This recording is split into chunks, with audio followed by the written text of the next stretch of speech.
We back with another Bible study moment, y'all. I done been reading the word again, and I just want to bring this to y'all attention real quick. If you want a good story and you want to hear about a lot of things that's going on, like they got a good scenery and a good storyline, the Bible is a great thing to start with. So I've been reading John 11, and I'm reading through because I'm going through this different series on my podcast, and I'm just studying how different things appear in the text. This is what I want to say to you. At the end of the day, you got to do what it is that God called you to do.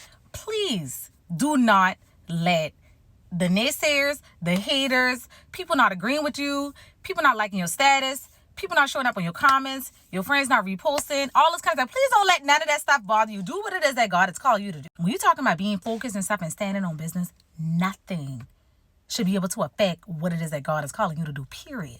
Let me show you how Jesus had show up in the text, y'all, because the way Jesus had turned up, low-key, very subtly, doing what it is that God called him to do without even any issue was crazy. I mean, he's the son of God, so he can do that. But also, too, I was like, oh my God, this is really happening. Let me give you the backdrop real quick. John 11, Lazarus had just died. Lazarus has two sisters, Mary and Martha.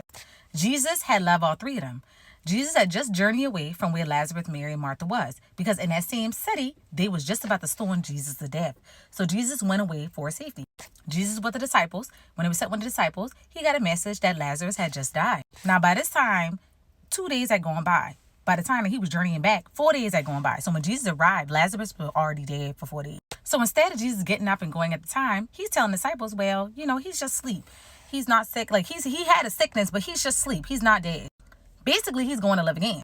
So he relayed this message to the disciples. He's like, you know what? It's time for us to go. 2 days are done going by.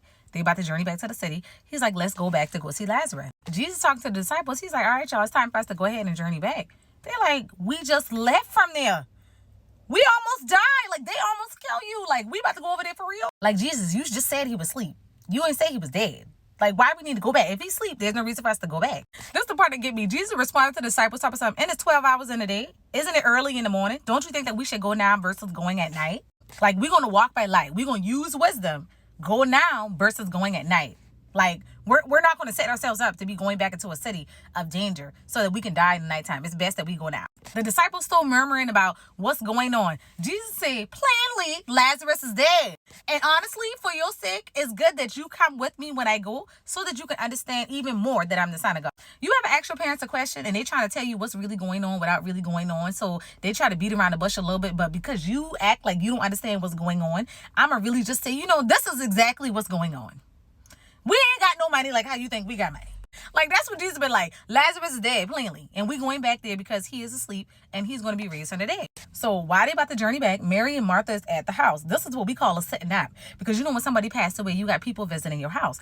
Well, at the time, the Jews was actually visiting Mary and Martha because Lazarus had died. That's crazy how what we do now is actually in the Bible too as well. Very neat. So Martha heard about it. Martha ended up meeting Jesus halfway outside the town. She talking to Jesus. She talking to him, where you been at? Jesus, it's been 4 days at this point. If you'd been here earlier, my brother wouldn't have died. Jesus be like I can feel he's like, well, don't you believe that I'm the son of God? I'm here now. This is what I'm here to do. I'm here to raise him up from the dead. Martha well, I understand that he's going to raise again from the dead, but at the resurrection. I thought that was so funny because it's crazy how God said that he's going to do something. And sometimes we don't understand that what God is saying means that he's going to do it now versus later. So Martha, after this whole conversation, right? She believed Jesus was the son of God. She said, I believe. She ended up running back to the house to tell Mary what been going on. So she told Mary that Jesus is going to raise Lazarus from the dead. This is what I mean by doing what it is that God called you to do. Because when you operate in what God called you to do, and even when you close before you do what it is you're going to do, there's going to be the ones that believe in you, and there's also going to be the ones that don't believe you. Because when Martha went to go tell Mary what was going on, Mary ended up coming back to meet Jesus outside the town. But guess who followed her? The Jews. He's the same set of people that is apparently trying to stone and kill Jesus.